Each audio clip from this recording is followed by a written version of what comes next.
Hello student, welcome to আড্ডা 24/7 Bangla official YouTube চ্যানেলে তোমাদের প্রত্যেককে স্বাগত জানাই। নমস্কার, আমি সুমিত স্যার। এই মুহূর্তে দাঁড়িয়ে যারা মাধ্যমিক পাশ করে বসে রয়েছো একটি সরকারি চাকরির পাওয়ার আশা নিয়ে, তাদের কাছে সুবর্ণ সুযোগ অলরেডি কিন্তু ঘোষণা হয়েছে, পেপারে চলে এসছে। টোটাল ৬,০০০ নতুন শূন্যপদের কথা কিন্তু ঘোষণা হয়েছে কর্মসংস্থান পেপারে। এবং তার পাশাপাশি এই যে ৬,০০০ শূন্যপদ যে রয়েছে, এই ৬,০০০ শূন্যপদের একটি ইন্ডিকেটিভ নোটিফিকেশনও আমাদের কিন্তু বেরিয়ে গিয়েছিল। এবার আশা বাকি শুধুমাত্র ফর্ম ফিল আপের ডেটটা, তাহলেই তোমাদের কাছে চলে আসবে আরও একটা বড় চাকরির সুখবর। সেটি হচ্ছে মাধ্যমিক পাশ করলেই তুমি সেই পরীক্ষাটা কিন্তু দিতে পারবে, এবং বয়স কিন্তু থাকছে ৪৫ বছর জেনারেল স্টুডেন্টদের জন্য। তাই আজকের এই ভিডিওটি তোমাদের প্রত্যেকের জন্য ইম্পর্টেন্ট, যারা যারা মাধ্যমিক কোয়ালিফাই করে আসো, যাদের বয়স ৪৫ বছরের মধ্যে জেনারেলদের, এসসি এসটি ওবিসিরা যথাযথ সরকারের নিয়ম অনুসারে তো ছাড় পাচ্ছই, তারা সকলেই এই পরীক্ষাটা দিতে পারছো। তো তাদের জন্য একটি চাকরির সুখবর নিয়ে আমি চলে এসেছি। নমস্কার, আমি সুমিত স্যার। শুরু করব আমাদের ক্লার্কশিপ, এই যে সরকারি চাকরিটি, তার সম্পর্কে বলার। A to Z সম্পূর্ণ আলোচনা করব যে ক্লার্কশিপ পরীক্ষার কারা কারা দিতে পারবে, নাম্বার 1। নাম্বার 2 হচ্ছে পরীক্ষার সিলেবাসে কি কি থাকে। নাম্বার 3 পরীক্ষার প্যাটার্ন কি, কবে পরীক্ষা হবে বা হতে পারে, কবে ফর্ম ফিল আপ হবে, এবং লাস্ট ইয়ারের কাট অফ মার্কস কত ছিল, যেই অনুসারে তুমি প্রস্তুতির একটা স্কেচ তৈরি করবে। সব কিছু আলোচনা করব। A to Z সম্পূর্ণ একটা ভিডিওতেই তুমি কভার করতে পারবে, অন্য কোনো ভিডিও দেখার প্রয়োজনই নেই, কারণ এই ক্লার্কশিপে আমি সম্পূর্ণ আলোচনা করতে চলেছি এই ভিডিওতে। তো চলো লেটস স্টার্ট শুরু করব। শুরু করার আগে তোমাদের একটাই খালি রিকোয়েস্ট করব, যে যারা এই চ্যানেলে নতুন, চ্যানেলটিকে এখনো সাবস্ক্রাইব করেনি, তারা অবশ্যই এই ভিডিওর ঠিক ডান দিকের নিচে লাল রঙের একটা সাবস্ক্রাইব বাটন আছে, সেই বাটনটাতে ক্লিক করে চ্যানেলটিকে সাবস্ক্রাইব করে রাখো। কেন সাবস্ক্রাইব করে রাখবে? প্রথমে বলি, সাবস্ক্রাইব করতে কোনো পয়সা কিন্তু লাগে না। আর চ্যানেলটি সাবস্ক্রাইব করা থাকলে ক্লার্কশিপের যখনই অ্যানাউন্সমেন্ট আসবে, ফর্ম ফিল আপের কথা ঘোষণা হবে, সঙ্গে সঙ্গে আমি ভিডিও করলেই যাতে তুমি তার নোটিফিকেশন পেয়ে যেতে পারো, তোমার অজান্তে এই গুরুত্বপূর্ণ পরীক্ষাটি যাতে চলে না যায়, তার জন্যই চ্যানেলটিকে সাবস্ক্রাইব করার অনুরোধ রাখছি। তার পাশাপাশি ক্লার্কশিপের আলাদা একটি হোয়াটসঅ্যাপ গ্রুপও রয়েছে, তোমরা সেই গ্রুপেও জয়েন্ট থাকতে পারো। গ্রুপে জয়েন্টের জন্য কি করতে হবে, এই যে নাম্বার 8013492626, এই নাম্বারে তোমরা ক্লার্কশিপ লিখে পাঠিয়ে দাও, অথবা পিএসসি লিখে পাঠিয়ে দাও, তাহলেই তোমাদের কাছে অটোমেটিক গ্রুপ জয়েন্টের লিঙ্ক চলে আসবে। সেই লিঙ্কে ক্লিক করে তোমরা গ্রুপে থাকো। ক্লার্কশিপের রিলেটেড যাবতীয় অ্যানাউন্সমেন্ট, যাবতীয় তথ্য এলেই আমরা এই গ্রুপে তোমাকে জানিয়ে দেব। এবং তোমাদের ফ্রি ক্লাস যদি প্রয়োজন হয়, অবশ্যই তোমাদের এই গ্রুপে তার লিঙ্ক এবং পিডিএফও চলে যাবে। 8013492626, এই নাম্বারে প্রত্যেকেই গ্রুপে জয়েন থাকবে। তো চলো তাহলে লেটস স্টার্ট, শুরু করা যাক আজকে ভিডিওর মূল পর্বটি। প্রথমেই আমি আগে ইন্ডিকেটিভ নোটিফিকেশনটা দেখাবো, কারণ দেখো, আগে যদি আমরা নোটিফিকেশনটা না দেখি, তাহলে এর সত্যতা আমাদের কাছে উদ্ঘাটন হবে না। সেটা হচ্ছে কবে বেরিয়েছিল, 2024 সালে, অর্থাৎ 23/12/2024 সালে সরকারের তরফ থেকে ক্লার্কশিপের এই নোটিফিকেশনটি জারি হয়েছিল, যেখানে পিএসসি তার অফিসিয়াল ওয়েবসাইটে এর ফুল নোটিফিকেশন পাবলিশ করবে বলে অ্যানাউন্সমেন্ট করেছিল। কিন্তু সরকারের উদাসীনতা এবং সরকারের পরীক্ষা না নেওয়ার ইচ্ছায় ফলে এই নোটিফিকেশন পুরোপুরি বসে থাকে, অর্থাৎ এর কোনো সারা শব্দ আসে না। শুধু এই ক্লার্কশিপ বলে নয়, আমাদের মিসলেনিয়াস, WBCS, MVI, তারপরে হচ্ছে IDO, এরকম একাধিক পরীক্ষার নোটিফিকেশন অলরেডি কিন্তু পিএসসির তরফ থেকে পাবলিশড হয়ে বসে আছে, কিন্তু এর ফর্ম ফিল আপ হয়নি। সরকার পরিষ্কার কথা বলেছে, ডিসেম্বর মাসের মধ্যে বা ডিসেম্বর মাসে তারা কিন্তু যত পেন্ডিং এরকম শর্ট নোটিশ যে পরীক্ষাগুলোর দেওয়া হয়েছে, সেই শর্ট নোটিশগুলো তারা কিন্তু ফুল ফর্মে পরীক্ষা নিয়ে নেবে ডিসেম্বরের মধ্যে। পরিষ্কারভাবে তোমরা আগেও সাংবাদিক সম্মেলনে আমাদের নতুন রাজ্যে নির্বাচিত মন্ত্রীর দ্বারা তোমরা কিন্তু শুনেছ, এবং সেই অনুসারে পিএসসি কাজও শুরু করেছে। পিএসসির কাজের যদি পটভূমিকা বলি তাহলে তারা আগের এরকম পুরনো নোটিশ থেকে তারা মিসসেনিয়াসের প্রিলিমস পরীক্ষা নিয়ে নিয়েছে, ডব্লিউবিসিএস এর পরীক্ষা নিয়ে নিয়েছে, ডব্লিউবিসিএস এর অ্যান্সার কি পাবলিশ করে দিয়েছে। এবার তারা আস্তে আস্তে কিন্তু রাজ্য পঞ্চায়েত আইসিডিএস এর পাশাপাশি রাজ্যের কিন্তু এই ক্লার্কশিপের পরীক্ষাটা নিতে চলেছে। আজকের এই কথাটা শুনে মনে হতে পারে যে স্যার আপনি এত তাড়াতাড়ি বলছেন, হ্যাঁ খবরটা পেয়েছি বলেই তোমাদের কাছে আমি এই ভিডিওটি বানাচ্ছি সবার আগে। তাই প্রত্যেককে বলবো ক্লার্কশিপ পরীক্ষা আসছে এবং তার জন্য রেডি থাকো। 6000-এর প্লাস ভ্যাকেন্সি নিয়ে ক্লার্কশিপ পরীক্ষা তোমাদের কাছে আসছে। এবার বলি ক্লার্কশিপের পেপারে কি বেরিয়েছে। রিসেন্ট পেপারে তোমরা দেখতে পাচ্ছ কর্মসংস্থান বলে একটি পেপারে এখানে পরিষ্কারভাবে পশ্চিমবঙ্গ পাবলিক সার্ভিস কমিশনের মাধ্যমে বিভিন্ন পদে নিয়োগের কথা বলা হয়েছে। তার মধ্যে লোয়ার ডিভিশন ক্লার্ক, ঠিক আছে, শূন্য পদ 6000 একদম পরিষ্কারভাবে ঘোষণা করা হয়েছে। তাহলে 6000 শূন্য পদের জন্য তোমাদের এখন রেডি হতে হবে। এটা হচ্ছে বর্তমান পেপারের মেন অবস্থান। বর্তমান মানে হচ্ছে বর্তমান পেপারের কথা বলছি না, এটি হচ্ছে কর্মসংস্থান পেপারের একটি প্রতিবেদন তোমাদের সামনে এখানে তৈরি করা হলো বা দেখানো হলো। তাহলে বিশ্বাস হয়ে গেল ক্লার্কশিপ নিয়ে কেন এতগুলো কথা বললাম। এবার আসবো আমাদের যোগ্যতা বা হচ্ছে আমাদের কারা কারা এই পরীক্ষাটায় বসতে পারবে। দেখো যদি আমরা আবেদন করার দেখি তাহলে কারা কারা আবেদন করতে পারবে। প্রথমেই বলি মাধ্যমিক এর জন্য উত্তীর্ণ হতে হবে, অর্থাৎ তুমি মাধ্যমিক পরীক্ষা দেবে, মাধ্যমিক পরীক্ষা দিয়েছো, রেজাল্ট আসেনি, হবে না। মাধ্যমিক পরীক্ষা হয়ে যাবে, তোমার রেজাল্ট এসে যাবে, তুমি তার ভিত্তিতে পরীক্ষার ফর্ম ফিল আপ করবে। মাধ্যমিকে তুমি ফার্স্ট ডিভিশনে পাস করতে পারো, সেকেন্ড ডিভিশনে পাস করতে পারো, থার্ড ডিভিশনে পাস করতে পারো, কোনো কিছু এসে যাবে না। তোমার শুধুমাত্র মাধ্যমিক পাস হলেই তুমি এই পরীক্ষার জন্য ফার্স্ট স্টেপ এলিজেবল, মানে প্রথম পর্যায়ে তুমি বসতে পারলে। 2 নম্বর হচ্ছে তোমাকে জানতে হবে কি, জানতে হবে কম্পিউটার চালানোর প্রাথমিক দক্ষতা, ঠিক আছে। অর্থাৎ কি তোমার কম্পিউটারে কাজ করার দক্ষতা শুধু সামান্য হলেই হবে।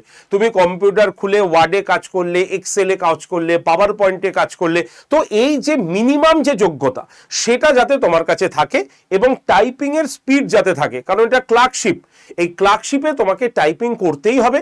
তাই টাইপিং এর একটা স্পিড তোমাকে থাকতে হবে। কত স্পিড থাকতে হবে আমি কিছুক্ষণ বাদে তোমাকে আলোচনা করব। তাহলে তোমার প্রথমটা কি হলো, মাধ্যমিক পাস হতে হবে। 2 নম্বর কম্পিউটারের মানে অন্তত চালানোর শক্তি মানে চালানোর অভিজ্ঞতা থাকতে হবে, যাতে কম্পিউটার তুমি চালাতে পারো। টাইপিং এর একটা কনসেপ্ট তোমাকে রাখতে হবে, কারণ টাইপিং টেস্ট এখানে কিন্তু হবে। এটা যদি থাকে তাহলে তুমি ক্লার্কশিপের জন্য এলিজিবল। 3 নম্বর হচ্ছে কি ভাষাগত দক্ষতা, অর্থাৎ বাংলা তোমাকে পড়তে বা লিখতে এটা হবে। তবে যাদের মাতৃভাষা নেপালি তাদের জন্য এটা প্রযোজ্য নয়। যারা হিন্দি ভাষায় কথা বলে মোটামুটি হিন্দিতে তারা পরীক্ষা দিতে পারলেও, মানে মেন্স পরীক্ষাটা দিতে পারলেও তারা যাতে বাংলায় কথা বলে নিতে পারে। তাই বাংলা কথা বলাটা এটা ভীষণভাবে প্রয়োজনীয়। তাহলে মনে রাখতে হবে বাংলা পড়তে বা লিখতে এটা বাধ্যতামূলক হলেও যারা হিন্দিতে তাদের ক্ষেত্রে বাংলা বলাটা কিন্তু বাধ্যতামূলক। এবং তার পাশাপাশি যারা নেপালি তাদের কিন্তু এইগুলো কিছুই প্রযোজ্য নয়, শুধুমাত্র নেপালি ভাষার জন্য।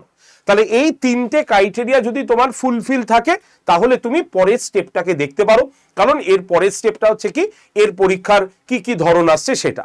আর এই ক্রাইটেরিয়া তোমার যদি ম্যাচ করে যায় তাহলে তুমি ক্লার্কশিপ পরীক্ষার জন্য যোগ্য, তুমি ক্লার্কশিপের ফর্ম ফিল আপ করতে পারবে। ক্লিয়ার? চলে আসি এবার হচ্ছে বয়সের কথা বলি। দেখো বয়স কি আছে, সাধারণত 40 বছর ছিল হচ্ছে সর্বোচ্চ বয়স, কিন্তু সরকার তার বাজেটে কি বলেছে যে 5 বছর এক্সট্রা বাড়ানো হচ্ছে আগামী 2 বছরের জন্য। তাহলে এটা সবাই পাচ্ছে। তার মানে যারা জেনারেল ক্যান্ডিডেট রয়েছে তাহলে জেনারেল ক্যান্ডিডেটরা কত পাচ্ছে, 18 বছর বয়স থেকে 45 বছর বয়স পর্যন্ত যদি তোমার হয় তাহলে তুমি এটার জন্য এলিজিবল। এবার বয়সটা কোন দিকে ক্রাইটেরিয়া হবে, মানে কোন ডেট অবধি ধরা হবে। দেখো যেহেতু এটা 2024 সালের নোটিফিকেশন, তাই বয়সটা 2024 পর্যন্তই ধরা হবে। অর্থাৎ 1/1/2024 অনুসারে যদি তোমার বয়স 45 বছরের মধ্যে হয় তাহলে তুমি কিন্তু এই পরীক্ষা বসার জন্য এলিজিবল। বয়স যোগ হবে 1/1/2024 হিসাবে। এবার যারা ওবিসি এ এবং ওবিসি বি তাদের বয়স 1/1/2024 মধ্যে যদি 45 সঙ্গে 3 বেশি 46 47 48 তাহলে 48 বছরের মধ্যে হয় তাহলে সে কিন্তু পরীক্ষা দেওয়ার জন্য এলিজিবল 18 থেকে, ঠিক আছে। এবার আছি এসটি এবং এসটি ক্যান্ডিডেট 5 বছরের ছাড় পাবে। সেই অনুসারে 1/1/2024 অনুসারে তাদের বয়স যদি 50 বছর হয় বা মধ্যে হয় তাহলে সে কিন্তু পরীক্ষা দেওয়ার জন্য এলিজিবল। এবং এই যে বয়স যে বাড়ানো হলো এটা কিন্তু আগামী 2 বছরের জন্যই বরাদ্দ থাকবে, তারপরে আবার আগের নিয়মে ফিরে আসবে। তাহলে এই ক্রাইটেরিয়া তোমার সঙ্গে ম্যাচ করছে তো, তাহলে তুমি কিন্তু পরীক্ষাটা দিতে পারবে। চলো এবার পরেরটায় আসি, পরীক্ষার স্টেপগুলো। এবার পরীক্ষার 3টে স্টেপে পরীক্ষা হবে। প্রথমে প্রিলিমিনারি হবে, অবজেক্টিভ টাইপের প্রশ্ন হবে এখানে।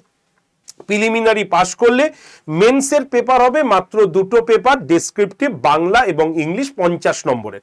ঠিক আছে, এটা আমি বলে দেবো সিলেবাসটা। এই মেন্স পাস করার পর তোমার টাইপিং টেস্ট হবে, ব্যাস। তাহলে আর তারপরে কোনো চিন্তা নেই, একদম সরাসরি তুমি কিন্তু কাজে জয়েন করে যেতে পারবে। ঠিক আছে, তাহলে প্রিলিমস হলো, মেন্স হলো, টাইপিং টেস্ট হলো। তাহলে এই 3টে হয়ে গেলে তুমি মানে পুরো চাকরির পরীক্ষার একদম রেডি হয়ে গেল, তুমি জয়েন করে যেতে পারবে। এবার আমাদের প্রিলিমসে কি থাকবে আমরা একবার দেখে নেব। দেখো প্রিলিমস যদি আমরা দেখি তাহলে আমরা দেখব প্রিলিমসে আমাদের থাকে হচ্ছে 100টি প্রশ্ন এবং সেটা প্রত্যেকটা হচ্ছে 1 নম্বর করে। ঠিক আছে, তাহলে 100টা প্রশ্ন 1 নম্বর করে 100 নম্বরের প্রশ্ন হবে, সম্পূর্ণ এমসিকিউ টাইপের প্রশ্ন হবে। এবং এই 100 নম্বরের পরীক্ষা দিয়ে তুমি দিতে তোমাকে সময় দেওয়া হবে 90 মিনিট, মানে 1 ঘন্টা 30 মিনিট সময়ের মধ্যে তোমাকে কিন্তু এই পরীক্ষাটা দিতে হবে। পরীক্ষায় যদি প্রশ্ন ভুল করো তাহলে কি নেগেটিভ মার্কস থাকবে? অবশ্যই থাকবে। এবং সেই নেগেটিভ মার্কস কত?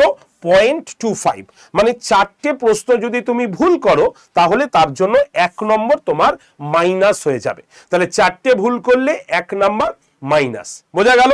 তাহলে প্রিলিমস হয়ে গেল 100 নম্বরের 100টা প্রশ্ন, 90 মিনিট সময়, 4টে ভুল করলে 1 নম্বর তোমার গেল। এবার এই যে প্রিলিমসের এই 100 নম্বরের কি কি প্রশ্ন থাকবে, সেই সাবজেক্ট হচ্ছে মাত্র 3টে।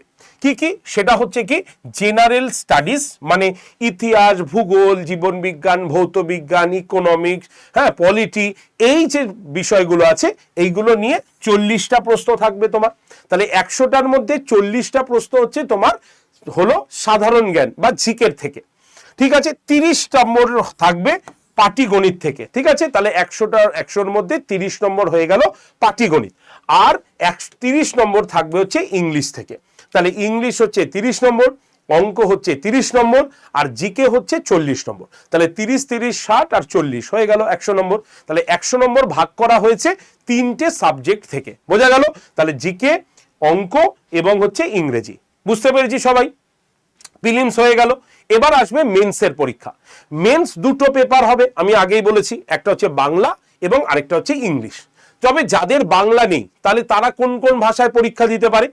যাদের বাংলা নেই তারা অন্য ভাষা, যেমন হিন্দি ভাষায় পরীক্ষা দিতে পারে, উর্দু ভাষা, নেপালি ভাষা, সাঁওতালি ভাষা। টোটাল এই 5টা ভাষার মধ্যে যে কোনো একটা ভাষা তোমাকে ল্যাঙ্গুয়েজ পেপারে চুজ করতে হবে ডেসক্রিপটিভের জন্য। এবং এর জন্য তোমার টোটাল 50 নম্বরের পরীক্ষা হবে। কি কি প্রশ্ন হবে আমি দেখাবো, সিলেবাসও বলে দেবো। তাহলে 50 নম্বর হয়ে গেল। সময় কত পাওয়া যাবে?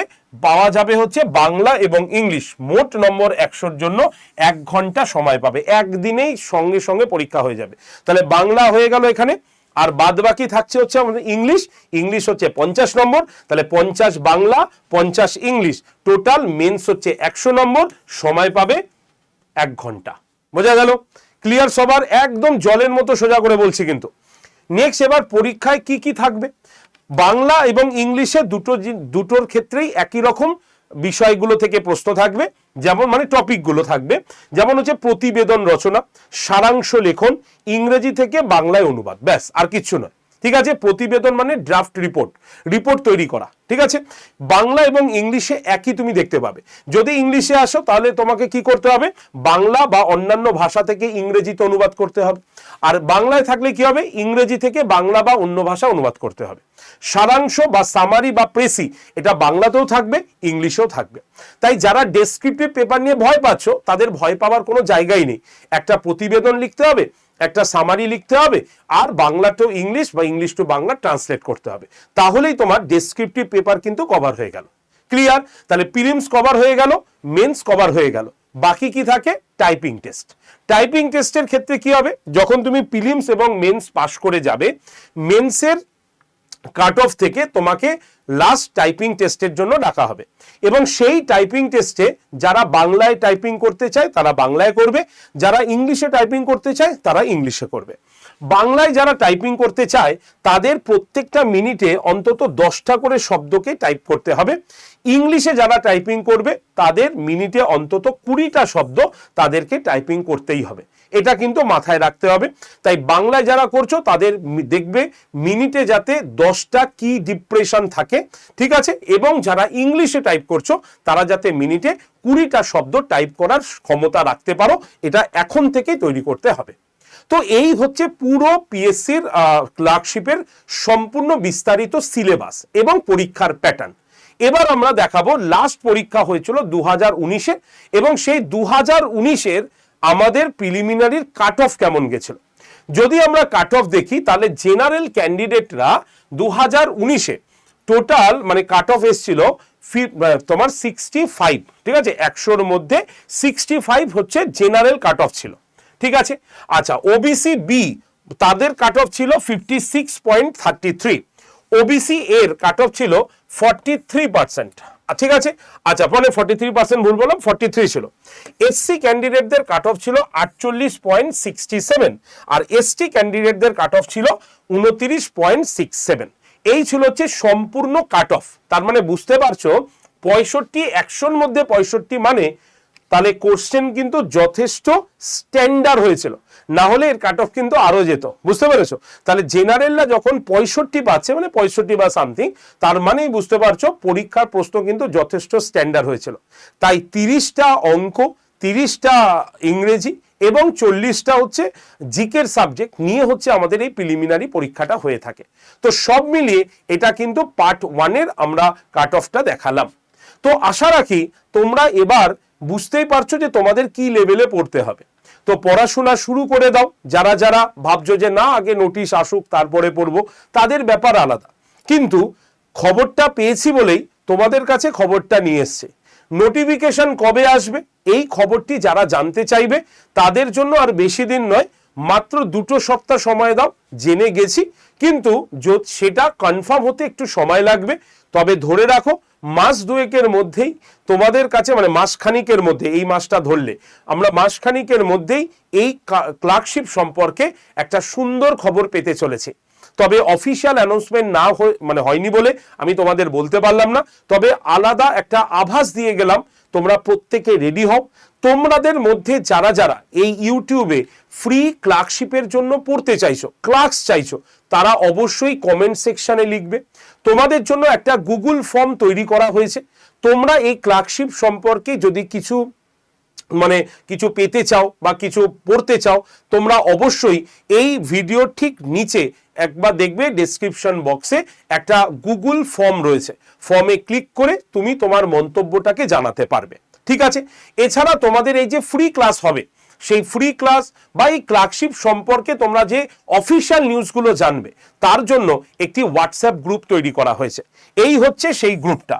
নাম্বারটা বলে দিই, 8013492626। এই নাম্বারে তোমরা ক্লার্কশিপ লিখে সেন্ড করে দাও একটা মেসেজ, তাহলেই তোমার কাছে অটোমেটিক একটি গ্রুপ জয়েন্টের লিঙ্ক চলে আসবে।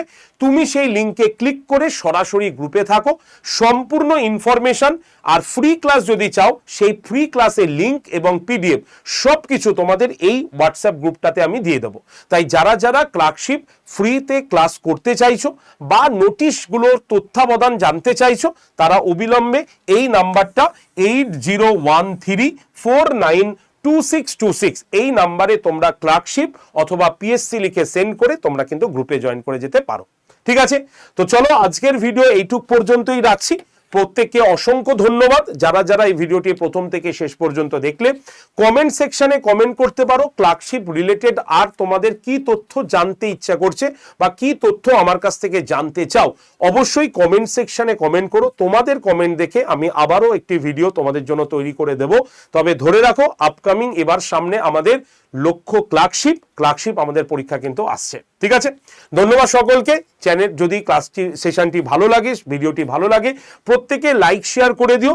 আর এই ভিডিওর ডান দিকের নিচে দেখবে একটা সাবস্ক্রাইব বলে লাল রঙের বাটন আছে, অবশ্যই সাবস্ক্রাইব বাটনে ক্লিক করে রাখো, মানে সাবস্ক্রাইব করে রাখো চ্যানেলটি, যাতে ক্লার্কশিপের অফিসিয়াল অ্যানাউন্সমেন্ট এলেই সঙ্গে সঙ্গে তোমার কাছে তার নোটিফিকেশনটা যাতে পৌঁছে যেতে পারে। ঠিক আছে, ধন্যবাদ সকলকে, সকলে সুস্থ থেকো, ভালো থেকো, দেখা হবে তোমাদের সঙ্গে নেক্সট ক্লাসে। Thank you.